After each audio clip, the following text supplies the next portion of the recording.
Okay, I'm just going to record it on the phone like this because I am tired and I need to get to bed, and I just got back from work, which is exactly what I'm going to be talking about. The fact of being the smallest person in every room that you go into.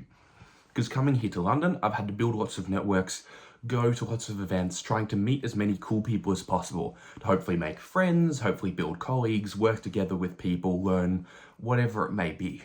But in all of these events, I am generally the smallest person there. Not in height, because I'm a staggering 6'7", obviously, but more in terms of maybe career progression, whether it be a group of influencers where I have by far the smallest following, whether it be by, once again, I'm at, like today, I was documenting a software event. I'm not there running a $200 million company, I'm there as a freelancer, slash a friend, slash a colleague, just networking with people, capturing that night.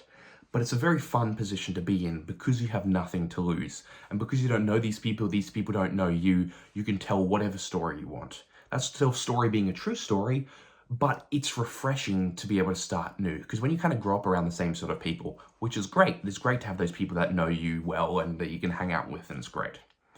But it is also fun to meet new people that you can reintroduce yourself to, that they don't know the bad, embarrassing parts. They can go, hey, this is who I am, this is what I do, you seem like a cool person, you can banter back and forth and make new friends, make new relationships, hear new stories that you haven't come across before.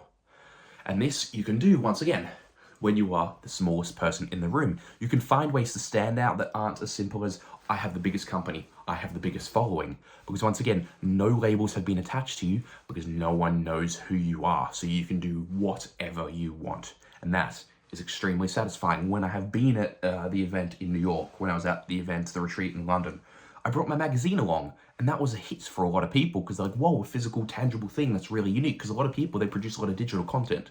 So when you've spent a lot of time, energy putting together a physical thing, that stands out. And people are interested in that. It is unique. Once again, I didn't need the big following, I didn't need the big business because I have that.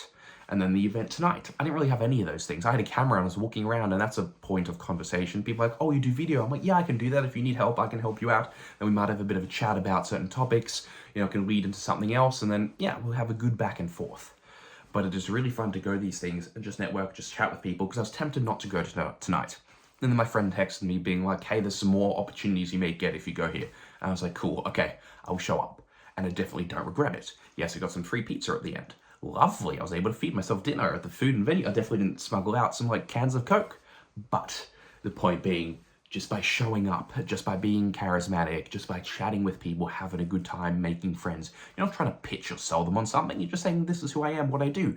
If, there's a normal person, that might be like, cool, that's interesting. If there's someone who needs those services, then they might be like, cool, that's interesting, maybe I'll hit you up.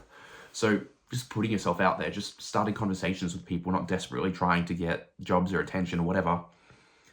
It's really, really satisfying to do, and I feel like I've been going in a loop for a while, but it's important to reiterate. So don't be afraid to be that smallest person in the room, the person who doesn't feel like they belong there. Because I never felt like I didn't belong in those rooms. It just felt like an opportunity to meet some great people, learn some amazing things from experts in the field.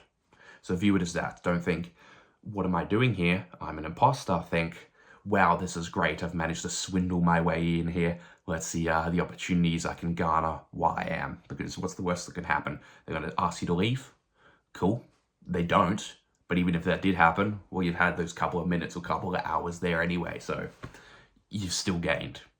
Point being, maybe get yourself into some rooms where you are the smallest person there, because without that, you're not learning, you're not meeting new people. So give it a go and tell me your stories in the comments where you have, once again, been the smallest person there and have managed to swindle some amazing opportunities out of that. I'd love to hear it.